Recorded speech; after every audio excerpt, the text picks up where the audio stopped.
بو میں کہتا ہوں وہ جو آرٹیفیشل ہوتے ہیں پرفیوم وغیرہ، ڈیوڈرنٹ آرٹیفیشل، ان کو میں بو کہتا ہوں، وہ بوئیں ہیں. وہ لوگ اپنے آپ کو لگا کے وہ بجائے بو بند کرنے کے اپنے جسموں میں بوئیں پیدا کر رہے ہیں. یہ بھی بے شمار وجوہات ہیں ایسی بیماریوں کی جن کے جسم سے بو آتی ہو. وہ جو یہ ڈینڈرٹ وغیرہ استعمال کرتے ہیں وہ ظلم کرتے ہیں اپنے اوپر. وہ اپنی بوؤں کو اپنے جسم میں ہی رکھ کے اپنے جسم کو خراب کر رہے ہیں.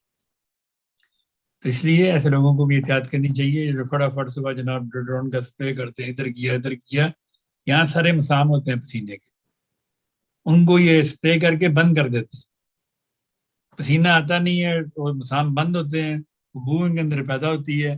پھر اس بو کو ٹھیک کرنے کے لیے وہ ڈیڈرون روز استعمال کرتے ہیں، روز کہیں کرتے، بے شمار کرتے ہیں. ان کو نہیں کرنا چاہیے، یہ زہر ہے. آپ لوگوں کو میں ابھی بتا رہا ہوں، میں نے پہلے بھی کئی دفعہ ویسے بتایا کہ یہ کبھی استعمال نہیں کرنا چاہیے. آپ ہمیشہ